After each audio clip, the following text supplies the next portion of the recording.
আমাদের প্রিয় আসাদুল ভাই তার নিজ কণ্ঠে বৈকালে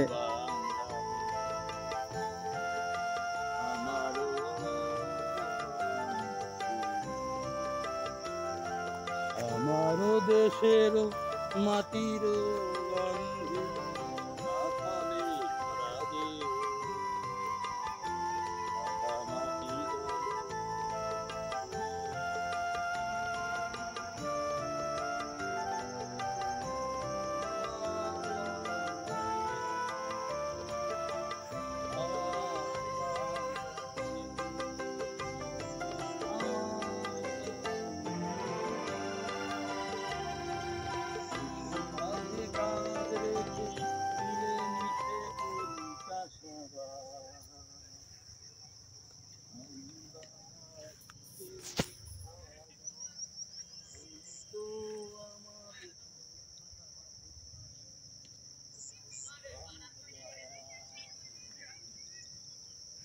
শীষ দেখাই দিয়ে শীষ বেড়ে গেছে।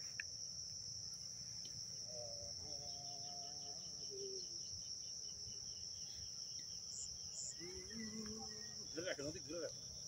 না আপনি আসতেছেন, এটা ধরে রাখেন, মেলা কলেজের থেকে আবার ওই দেখেন। দর্শকবৃন্দ, আমরা এই যে আপনার অনেক আগেই রানী সেলুট চালের একটা ভিডিও দিছিলাম বটিয়া ঘাটার, তো এইটাই শীষ চলে আসছে এখন। আর মাত্র 1 মাসের ভিতরে এই ধানগুলো কাটা পড়ে যাবে। দেখেন, কৃষক তার পরিজনকে এই ধান দেখাচ্ছে যে দেখো একটু কষ্ট করো, এই ধানটা কেটেই তোমাদেরকে বই কিনে দেবো, এই ধানটা কেটেই তোমাকে শাড়ি কিনে দেবো, এই ধানটা কিনেই হালের বলদ কিনে দেবো। এই ধানের পরে নির্ভর করতেছে মাইলকে মাইল ধান, মাইলকে মাইল।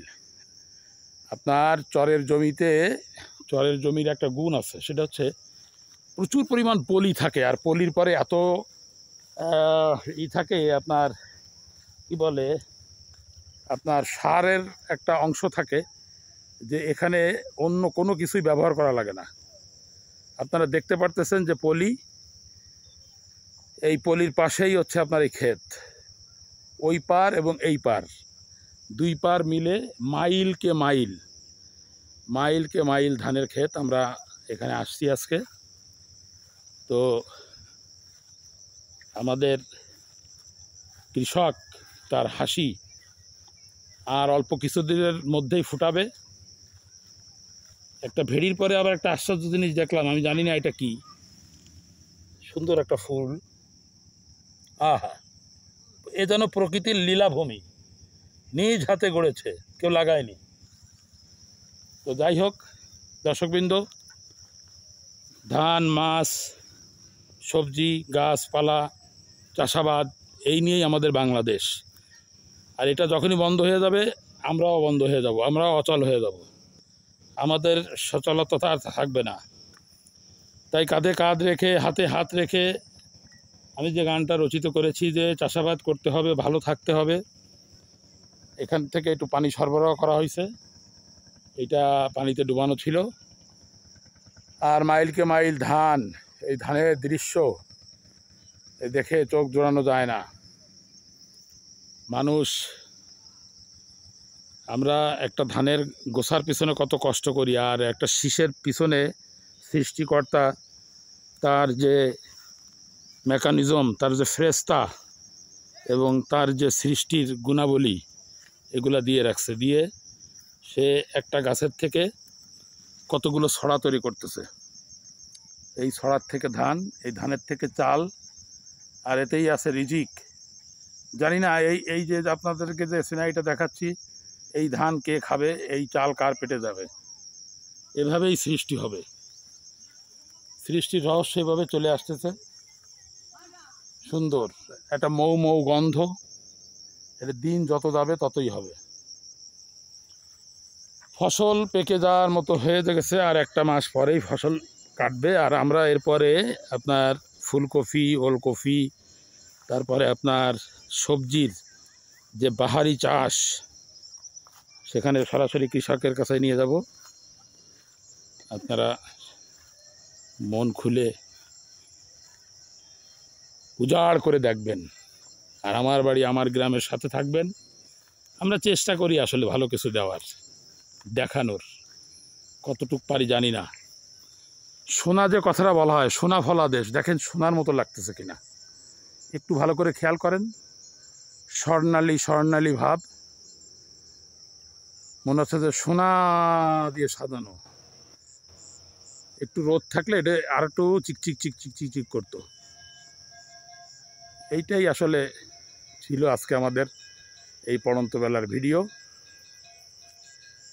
এখানে আসলে আর যাইতে মনে চায় না, নিস্তব্ধ নীরব,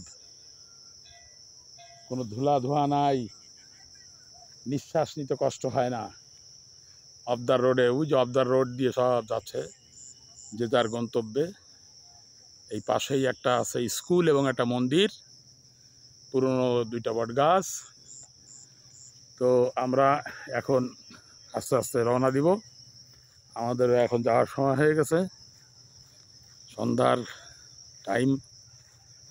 দর্শকবৃন্দ, আপনারা দোয়া করবেন যেন কৃষক এই ধানগুলো কেটে তার মাটিতে নিতে পারে, মাঠে নিতে পারে, মাড়াই করতে পারে, এবং সুন্দর করে ধানগুলো যেন সে তার কাজে ব্যবহার করতে পারে। যে উদ্দেশ্যে কষ্ট করে এই মাটিকে নরম করে রোপণ করেছিল, সেই উদ্দেশ্য যেন তার সফল হয়। 68,000 গ্রাম, আর গ্রামের কৃষক, আমরাও কৃষক, আমরাও কৃষকের ছেলে। গ্রাম বাঁচলে, কৃষক বাঁচলে বাংলাদেশ বাঁচবে, এটা আমি এখনও তাই মনে করি। যে আপনি দেখেন আলুর দাম, 7 কেজি আলু 100 টাকা দিচ্ছে আমাদের, এ তো কৃষকের, এই কৃতিত্ব কৃষকের। কৃষককে মেডেল দিতে হবে, তাদেরকে উদ্বুদ্ধ করতে হবে। আজকে যদি কৃষক এটা না করতো, আমরা গত বছরও আলু খাইছি 70 টাকা কেজি, আর এবছর 7 কেজি খাচ্ছি অনলি ফর 100 টাকা। তো দর্শকবৃন্দ, কৃষককে ঘৃণা করবেন না, স্যালুট দেবেন। যখন গ্রামের বাড়ি যাবেন, কৃষককে ভালোবাসবেন, তার খোঁজ খবর নেবেন। কৃষক আপনার আমার আশীর্বাদ। এটা জলাশয়, এখানে পর্যাপ্ত নদীর মাছ আছে এই জলাশয়তে। আর আমরা এখানে আজকে শেষ করে দিচ্ছি, এখানে আজকে শেষ, সমাপ্ত। আল্লাহ হাফেজ।